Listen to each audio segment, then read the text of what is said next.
Hi, everyone. My name is Alicia. I am a tutor from Brooklyn, New York, and I'm here to help you get ready for fifth grade by working on equivalent and simplifying reducing fractions. I am a tutor for the past 15 years working with kids like you that need help with some math. So let's get started. So with equivalent fractions, simplifying fractions, and reducing fractions, the one thing that you have to know is your times tables. If you don't know your times tables, then you're going to have some issues doing these kind of problems. So knowing your times tables will help you with figuring out how to do equivalent fractions, simplifying fractions, and reducing fractions. So you should know by now in the fifth grade how to get from your 1 times tables to your 12 times tables. So get a chart and just keep on making sure you know your facts off the top of your head. So 1 times 1 is 1. 1 times 2 is 2. 1 times 3 is 3. 2 times 1 is 2. 2 times 2 is 4. 2 times 3 is 6. Are you still struggling with that? Then you need to find some ways to remember them. So one way you can do that is by finding each twin. So remember that 3 times 4 gives you 12. 4 times 3 gives you 12. Or 9 times 1 gives you 9, but also 1 times 9, which is right here, gives you 9. So each factor pair has another factor pair. That's their twin. Also, you can skip count and focus on a fact each time you want to go through the times tables. So for example, let's do our 6s. We have 6. You add 6 to 6 to get 12. That's 6 times 2. You add 6 to 6 to 6 to get 18. That's 6 times 3. You add another 6 to get 6 times 4, which gives you 24. So skip counting, you add the number to the previous number, okay? So knowing your times tables is very beneficial to understanding how to work on equivalent, reducing fractions, and simplifying fractions. Now let's talk about first simplifying or reducing fractions. They're pretty much the same thing. So let's get a board and talk about it. When we're doing simplifying fractions, you're going to have a fraction on this side. Remember, the top of the fraction is called the numerator, and the bottom of the fraction is called the denominator. You ask yourself the question, what number goes into both the numerator and what number goes into the denominator? So that's why knowing your times tables is key. A number that goes into both 3 and 6 is the number 3. So 3 divided by 3 gives us 1. And what you do to the top, you must also do to the bottom. So then 6 divided by 3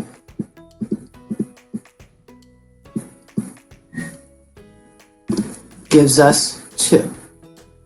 So 3/6 is also equal to 1/2.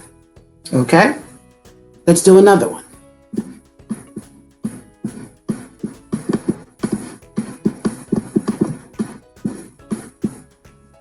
Let's say we have 11/44. So what number goes into both 11 and 44? Let me see if you can think about it. Yep, correct. 11. So 11 divided by 11 gives us 1. 44 divided by 11 gives us what? What times 11 gives us 44?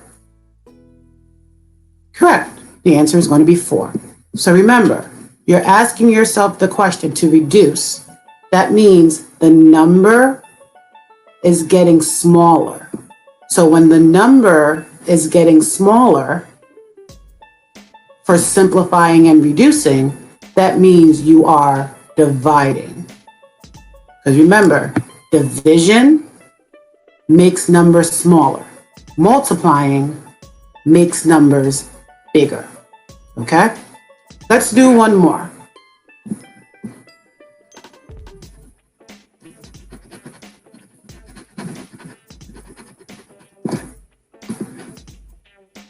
Let's get creative.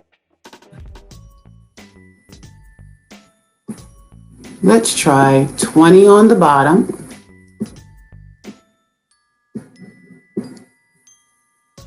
and 15 on top. So 15/20ths. We have 15/20ths. What number goes into both 15 and what number goes into 20? Or ask yourself the question, what times that number gives me a number on the top, the numerator, and gives me the number on the bottom, the denominator? I'm gonna let you try to see if you can answer that question yourself. Are you thinking? All right, so I hope you thought that you have to divide both numbers by 5. All right, so 15 divided by 5 gives us 3. 20 divided by 5 gives us 4. So 15/20ths, when you reduce it or simplify it, because you're going to see both words, gives you 3/4. All right, so using this document, it kind of shows you what fractions are equivalent to each other. So let's start with 1/2. If you take a pencil, anything that hits a line tells you that the fractions are equivalent.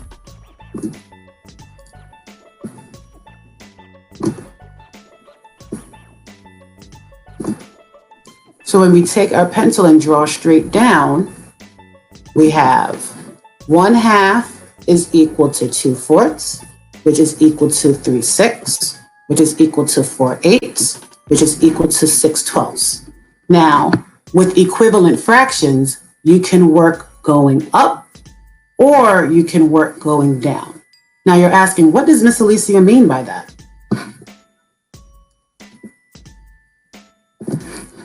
So you notice that 1/2 is equal to 2/4.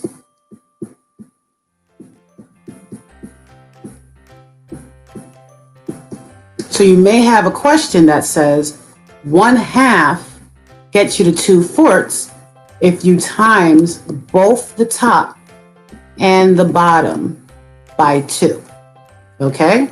But let's say you find out that they want you to figure out how to get to 2/4 and simplify or reduce it. So we just went through what simplifying and reducing was, right? To simplify and reduce, you have to do what? Divide. So instead of multiplying by 2 to get the equivalent fraction going up, we have to divide by 2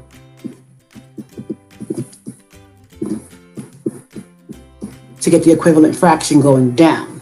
So with equivalent fractions, you may have to go up to get the equivalent fraction, or you may have to go down to get the equivalent fraction. So let's do another example using the fraction strips. Let's try 9/12. And I'm going to put 9/12 in the middle because I want to show you how you can do an equivalent fraction for the same fraction going up and going down, okay? So if we have 9/12 and I want to go down, what number goes into both 9 and 12? I'll give you some time to think until you can get the answer yourself. Counting down. 5, 4, 3, 2, 1. All right, so I hope that gave you enough time to give me the answer to be what? 3. Good job. So 9 divided by 3 gives you what? 3. And then 12 divided by 3 gives you what? 4. Good. Now, I want to get an equivalent fraction, but going bigger. So if you want to do that, how about I ask you, what is the equivalent fraction when the denominator is 24? How did I get from 12 to 24? I'll let you think about that. Again, this is where knowing your times tables really, really helps. Counting down. 5, 4, 3, 2, 1. Well, I hope you all said times it by 2. So again, what you do to the bottom, you must do to the top. So 12 times 2 gave us 24. 9 times 2 gives you what? So I gave you some techniques that if you don't know your times tables that you can work on. So you can skip count your 9s, which means add 9 twice. So 9 plus 9 will give us what? On the top as the numerator. Counting down. 5, 4, 3, 2, 1. Good job. 9 times 2 gives us 18. So we went over how to simplify fractions. We went over how to find the equivalent fraction. Now let's do some practice problem where we're filling in the blanks for both of those types of problems, okay? So this website where I get these worksheets from is called www.mathdrills.com. And this is very helpful so you can do your own practice. It has a lot of worksheets that you can use to help you get some of this work done, okay? So they show you the example for number 1 and how to simplify the fraction. It went from 7/14, right? So we have 7 divided by 7, that gave us 1. And then 14 divided by 7, that gives us 2. So 7/14 is equal to 1/2, okay? Let's do a couple of examples together so I can help you. And then you're gonna try to do these on your own to help yourself, okay? Because one thing I tell all my kids is that practice only makes better. If you don't practice, then how can you get better? That doesn't make any sense. So take some time out and practice this, okay? All right, so number 2, we have 4 divided by 20. Okay, so you ask yourself, what number goes into both 4 or 20 and 20? Okay, I go through my times tables and I see the number 4 goes into both 4 and 20. So 4 divided by 4 gives us 1. 20 divided by 4 gives us 5. So 4/20ths, when we simplify it, or again, another term that you're going to see, reduce, gives us 1/5. Let's do another practice. 14 divided by 21. So where in my times tables do I see both the number 14 and where do I also see the number 21? You are correct. 14 divided by 7 gives us 2. Oh, I don't need that extra equal sign. Gives us 2. And then 21 divided by 7 gives us 3. Let's do a couple more, and then we're going to switch over and practice doing some equivalent fractions, okay? So 12 divided by 21. Where in my times tables do I see both the 12 and the 21?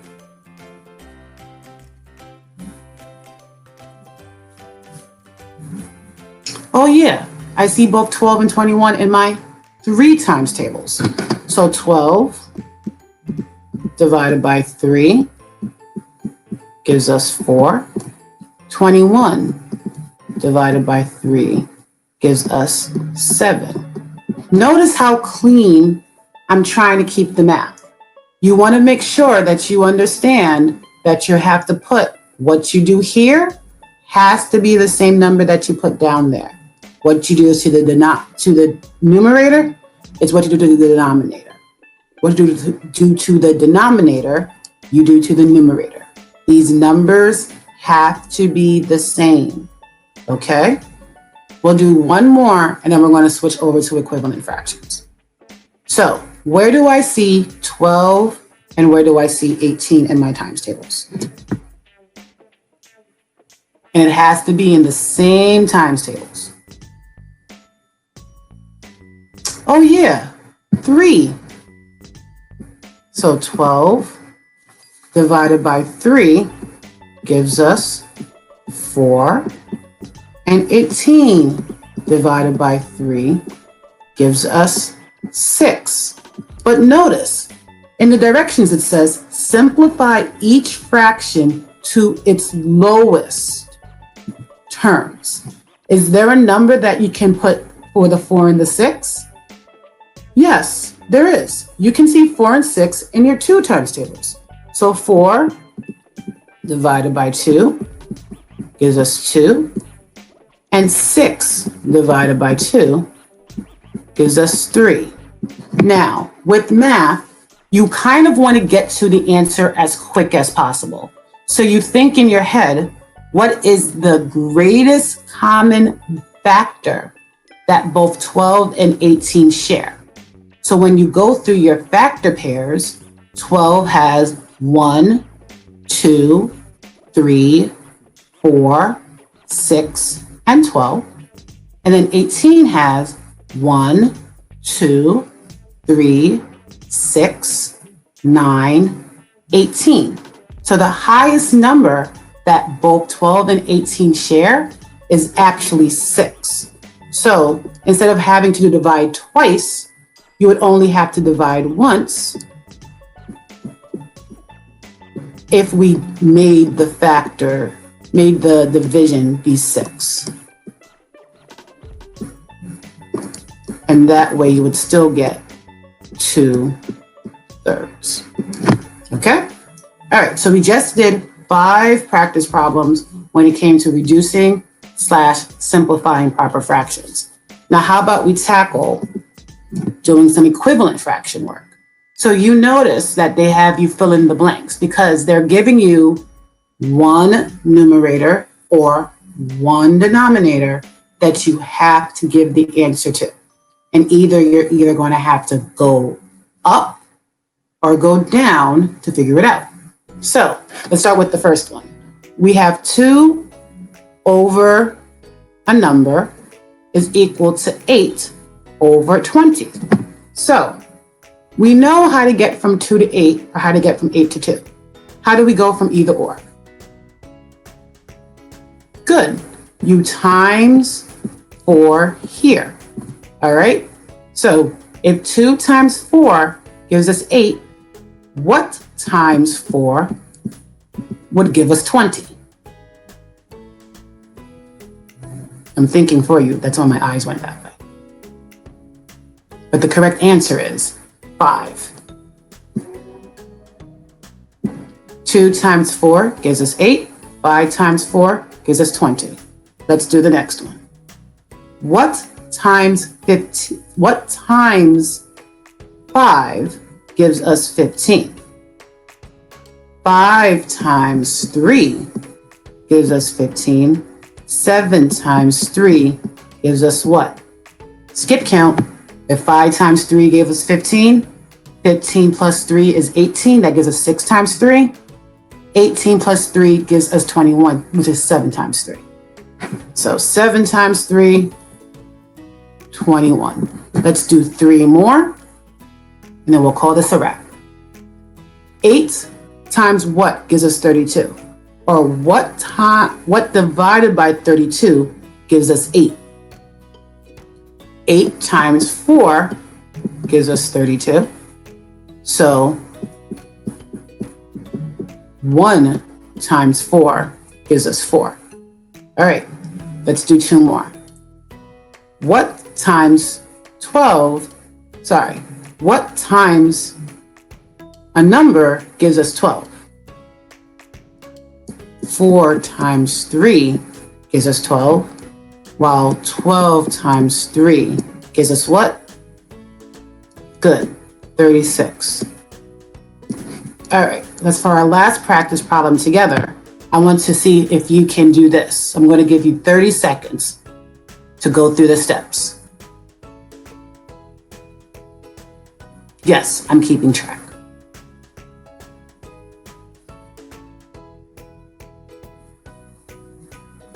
Ten more seconds. 5, 4, 3, 2, 1. All right, so we ask ourselves this question. What times 8 gives us 32? 8 times 4 gives us 32. So then you say, what times 10 gives us this answer? 10 times 4 gives us this answer, and 10 times 4 gives us 40. Okay? All right, so now you know how to do simplifying fractions and equivalent fractions. So, much better than how you started when you got on this video. I hope you're excited to keep learning and practice on your own. Because remember, practice makes better.